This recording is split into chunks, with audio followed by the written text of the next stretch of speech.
So next up, we move to a catchweight bout. We see Princeton Jackson Frank take on Jontae McCowan. Now, the amazing background in this fight is these two are buddies, they're friends all through COVID. They trained for 6 months together. They were basically, you know, in the words of Princeton Jackson, he said, "That's my boy, he's my homie." He got offered this fight, and then before signing the contract, he phoned Jontae McCowan and said, "Look, they've sent me a piece of paper with your name on it. I don't want to sign it. I don't want to fight you." And Jontae said, "Hey, look, we're good. Let's do this. We've been sparring all the way through COVID. Let's just get in there and do it as competition." What does that tell you about these two men? Well, it means that they really have the understanding of what this is about. We go out here and we fight each other. We're brothers and sisters. We're making each other better. We're giving and facing adversity, and you need a person in front of you to put you through that adversity, to test yourself, to push yourself. So what we're doing every day in the gym really is training for this also opportunity to do this live, because it pushes and excels us to the next level. So really, we're more brothers in this aspect than we are actually enemies, and these guys really cultivate that concept. You got two very different demeanors either side of the cage as well. Princeton Jackson, we saw him yesterday at the weigh-ins. Lots of cheek, lots of charm, and he kind of was fooling around a bit. You look at Jontae McCowan, his nickname is War Machine, and you'll see why. His focus, his energy when he makes the walk is something to behold. But Princeton reckons this is going to be a grappling match. Yeah, we're in MMA. Yeah, there will be punches and strikes. But McCowan is a Pan-American champion. Princeton is a multiple tournament-winning jiu-jitsu player himself. He even has a knee bar submission over Sean O'Malley, which was beautifully executed. So he thinks that's what it's going to come down to. Yeah, we'll circle, we might throw a few jabs here or there, but I think we're really going to put the bragging rights on who's the best grappler on show here tonight. Look, it always goes two ways. Sometimes it comes down to whose B game is better. The guys come out there, but at times when you have two opponents, same camps, or not same camps, same area, same town, training partners, there becomes this almost, bragging rights on who's the king of this, who's going to take home that mantle. And I think both these guys have that mindset that they want to go really put a stamp on the fact of who is the superior grappler here tonight. You see final checks getting there for Jontae McCowan. A superb athlete, and when you look at his fighting style as well, Frank, a grappler that has transitioned very well into mixed martial arts. He sets up his takedowns, he uses feints, he uses jab a lot of movement to try and get that clinch where he's so strong. So he's not somebody who just comes in here desperately looking to, get you to the mat. He is methodically working his way inside so that he can use and exploit the best skills he can. And that's an excellent mindset to have. You see some guys that they know they need to get the fight to where their strengths are, but they're desperately terrified into that moment. Whereas, and I like the attitude that Jontae has, where it's, I'm not terrified, I just know where I'm going to have the best opportunity to win this fight, and I'm going to be calm, cool, and collected until I get it there.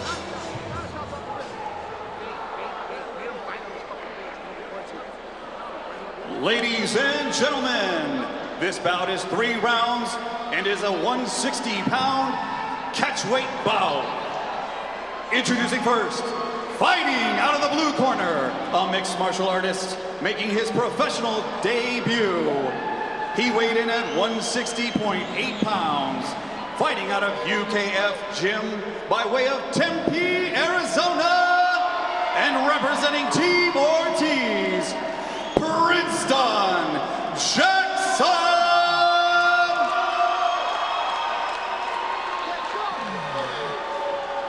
And introducing his opponent, fighting out of the red corner, a mixed martial artist making his professional MMA debut. He weighed in at 157.3 pounds, fighting out of the Power MMA by way of Mesa, Arizona, and representing Team Bader, Jontae War Machine McCowan. And your referee in charge of all the action, Chris Flores.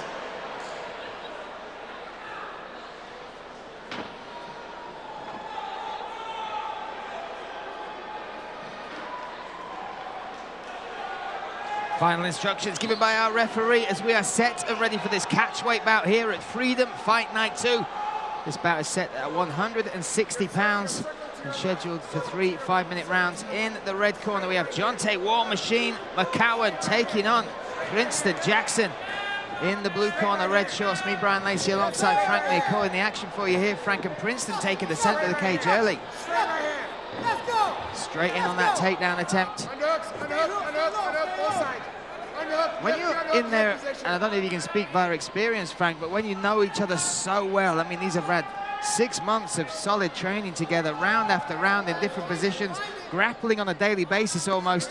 When you know each other that well, kind of when you step in there, do you think there's a mental edge for one of the fighters? One of the guys, now look, I've got you in this side. And it goes 2 ways. One, you're right. You kind of know, especially with the guy who's getting the upper hand most of the time in practice, there's a level of comfort of going, all right, I know that I nailed this move, I go through. But then also, too, look, the more you train with somebody, the more that gap closes. I've seen guys in the gym all the time, they don't understand that. They sit there and go, well, I train with A fighter all the time, and, you know, I smash B fighter. That's like, well, yeah, but A fighter, you've closed the gap on. He was better than you, but you made it a much more difficult fight because you learned his moves. He goes with somebody else and completely blows a guy out of the water maybe that you have a difficult time with.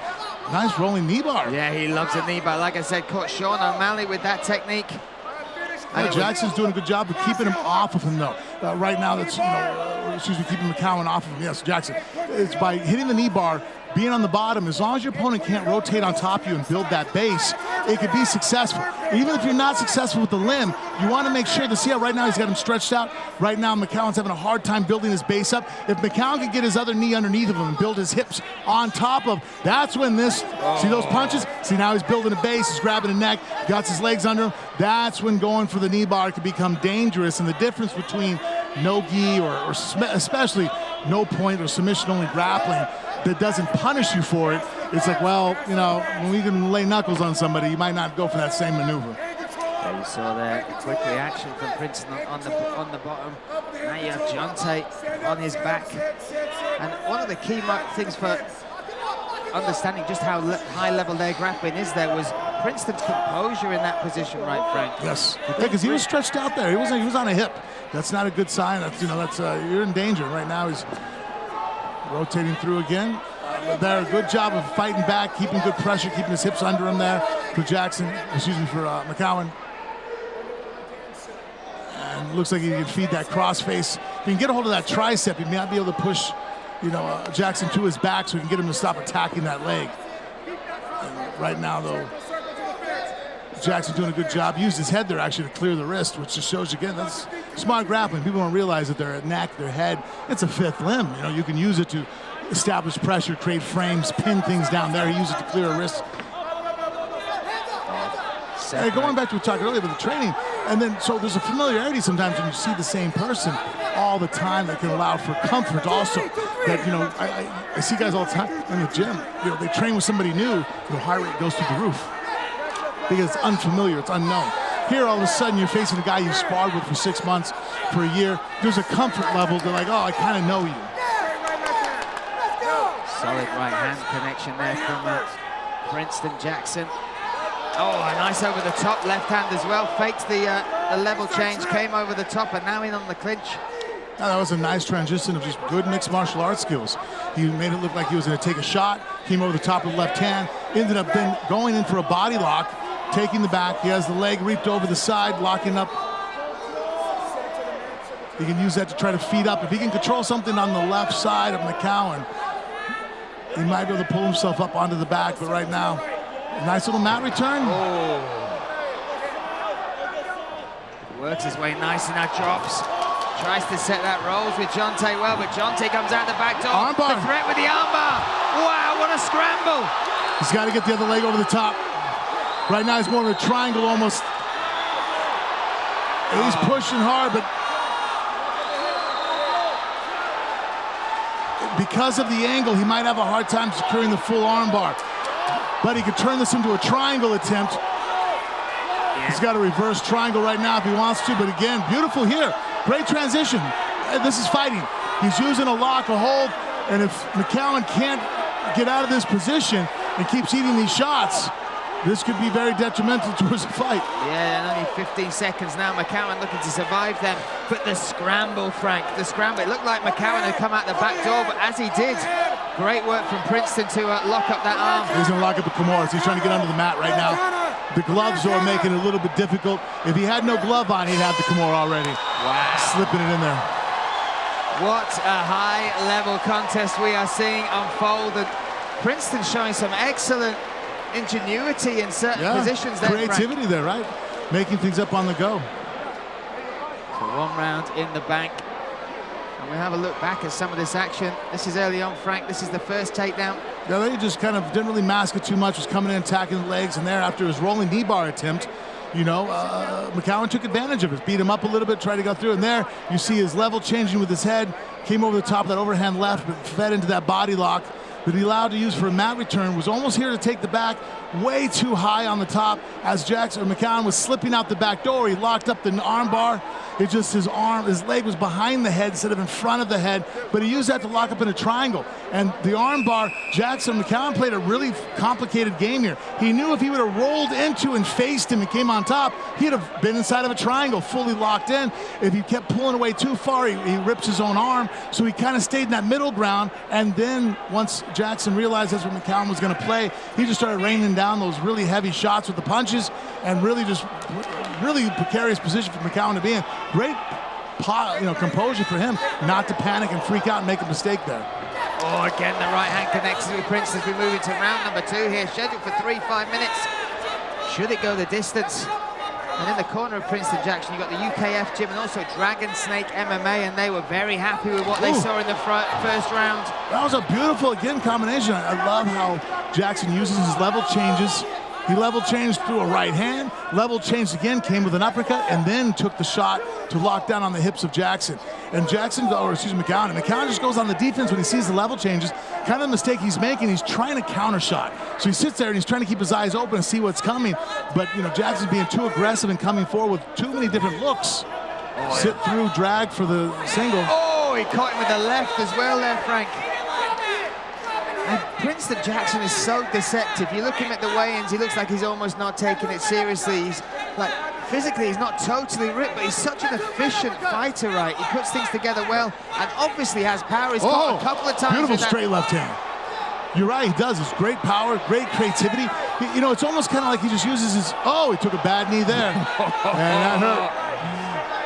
Yeah, War Machine nickname for a reason. Doesn't mind the trenches at all. Yeah, so he's creative. He's not bound by a style of sitting there going, well, this is the rules I have to stick through. So he's very unorthodox. It's difficult sometimes, I think. And that's what, if Jackson tries to play a counter fighter with a guy who's unorthodox, McCowan plays it with Jackson, it's difficult because he's not doing things according to the book.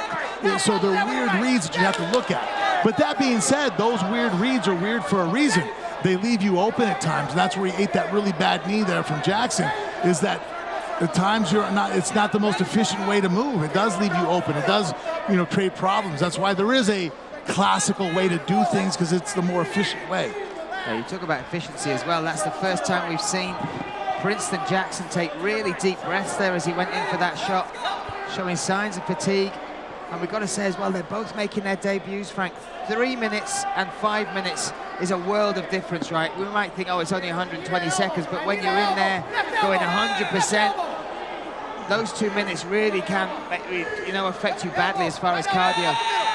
And also the mental aspect of, look, I don't care as serious as you take it, there's always that little bit, and I say it to my amateur fighters, hey, this doesn't count towards your record.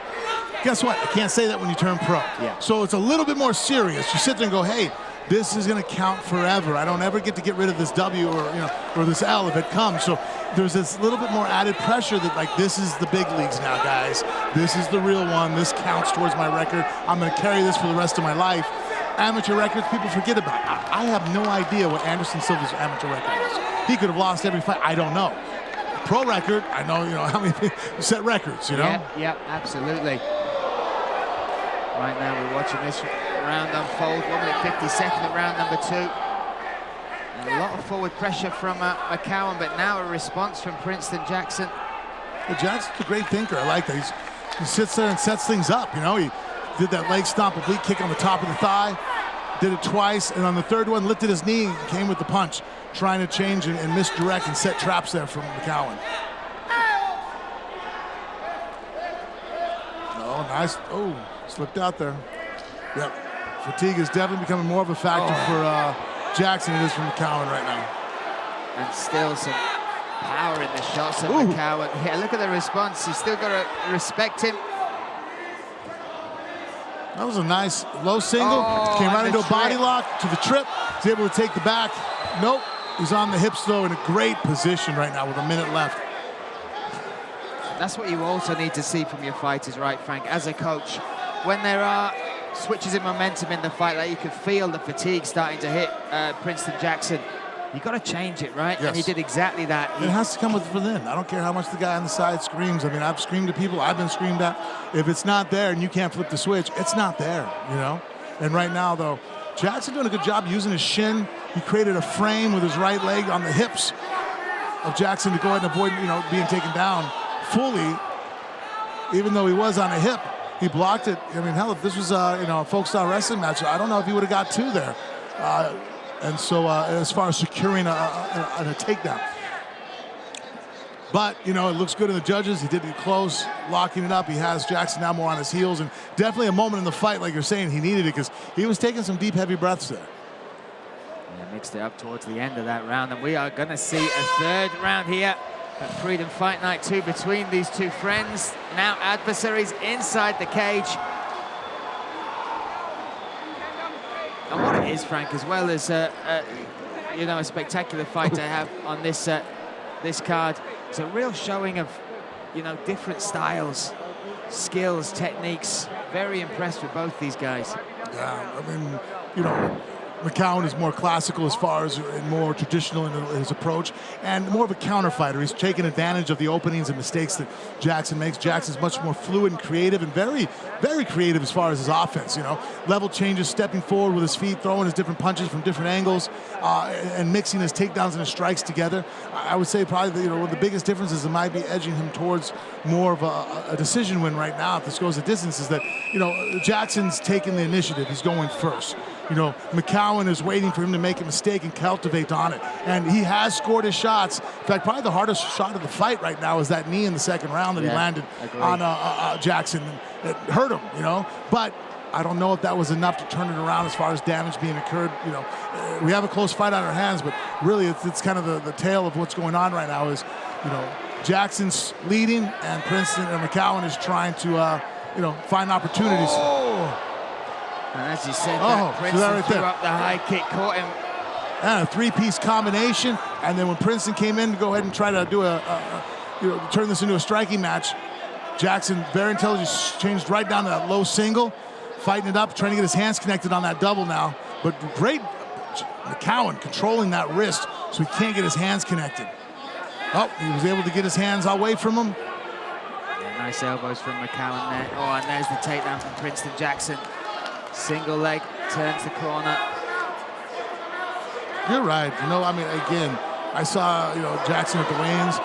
He's just, his physique, his demeanor is very unassuming and doesn't really convey the type of warrior that he really is. He's going to hit a cradle here. Let's see if he can connect his hands. Is he doing it? Yeah, he's looking for it. He was looking. He's looking to feed that through. Yeah, if he can connect it and pull McCowan away from the cage, it'll make it that much more difficult for him to get up and secure a top position and catch a breath right now and look for something. Right now, he basically has what's like a Navy ride. The arm is between the legs and side control. He just dumped it to eliminate it because he felt that arm go over his head. He's going to lock up the hips, but his arm's over the shoulder right there, which is not allowing him to get a full bite on those hips to pull McCowan away from the cage.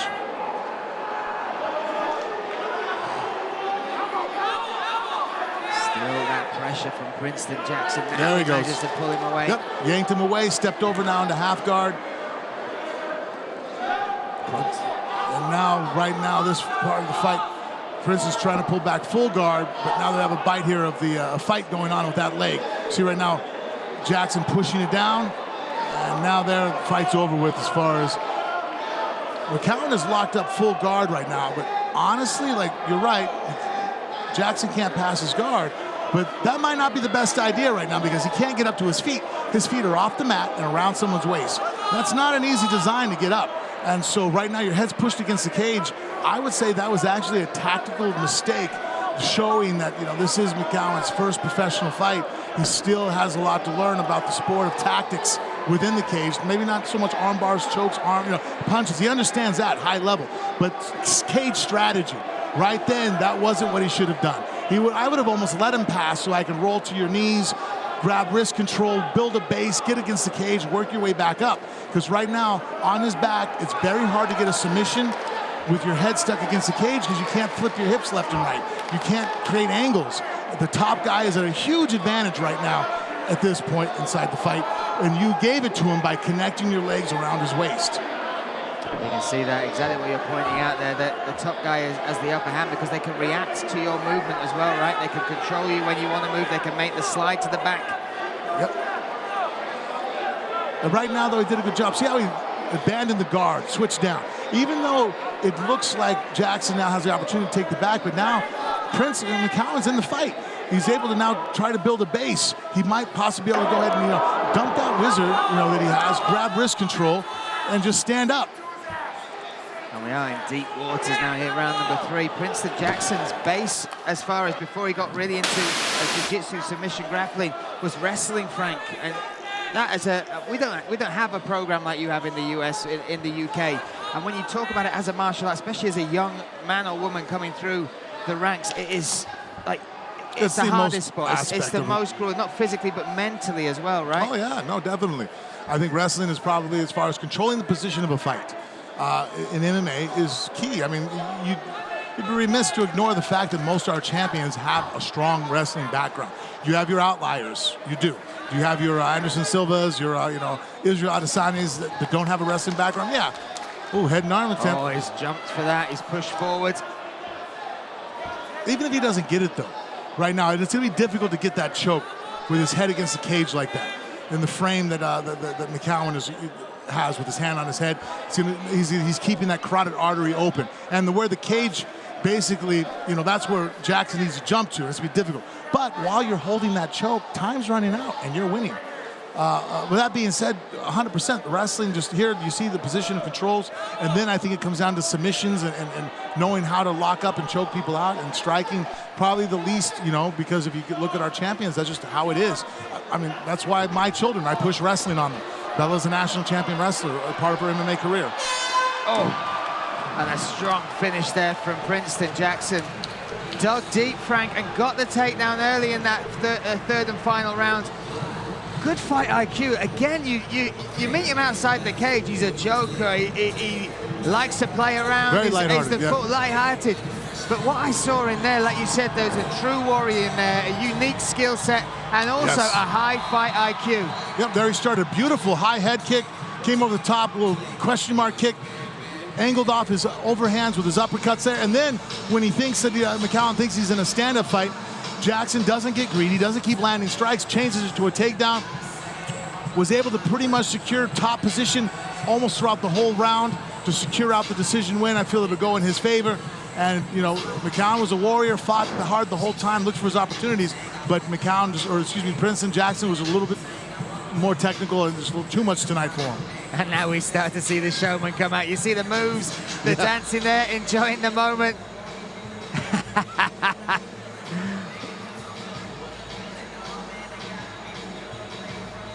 The hard work is done. This is in the hands of the judges, though, so it will go to the scorecards. Jackson seems pretty confident he has done enough, particularly with the strong finish in that third and final round.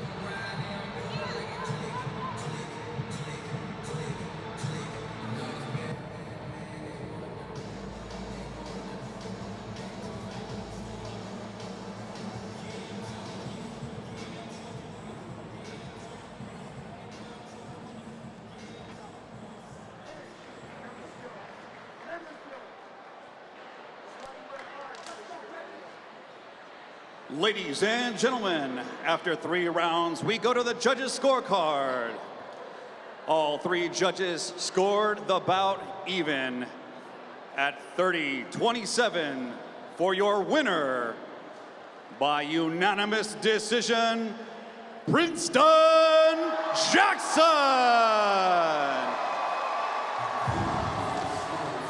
So there you have it. That's the wrong graphic. Princeton Jackson is our victor. making his debut, is 1-0, not just in his professional career, but inside the Freedom Fight Night cage. And this is great to see. Like we said, those two trained together all the way through COVID, agreed to sign, fight, still brothers at the end of it, smiles. But the victory goes to that man. We got Frank Mir in the cage. Let's hand it to him now. Hey guys, here with your winner, Princeton Jackson. A phenomenal fight out there. Great display of just a variety of strikes, combinations, takedowns, grappling. But you have trained for many times with your partner. Was that an advantage, or do you think it was a disadvantage for you here tonight? I think it was a bit of a disadvantage. You know, my nerves were shot. I was thinking about the whole time, like, I don't want to hurt my boy. I don't want to elbow this guy. Like, he's a good guy. So it was a little shitty, but I had to come out here and get the job done. Knowing, though, that you had that experience, did you kind of use it as like, all right, he knows my strengths, I'm not going to use this technique, or go ahead and go, hey, he knows what's coming, he couldn't stop it in practice, let's see if he stops it tonight? For me, it was more along the lines of, I know I can go 100%. Like, I know that I've sparred with this guy before. He hasn't knocked me out in practice. I can go 100% here. You know, I can do it. Awesome. So, hey, look there, tough fight, grind. I know you obviously wanted to get the finish, but at a certain point in the fight, you looked there, you changed gears, came out strong in that third round, landed shots. As soon as he, though, came in with the punches, you changed it right to a grappling, secured the top position, and really ended up finishing the fight that way. Yeah, I know he's a good grappler, and so I knew I was like, what's the shittiest thing in being a good grappler, a good wrestler, is being on your ass the whole time, you know? And so I was like, I'm going to make him work, I'm going to put him on his butt, and we're going to get it done. Well, I'll let you get in the back, man. Congratulations on a great fight. Your winner, Princeton Jackson! There we have it. Princeton Jackson claims his first victory as a professional mixed martial artist. More action to come here at Freedom Fight Night 2. We've got a 10-minute break, and then we are back to you with our main card of the evening. Don't go anywhere.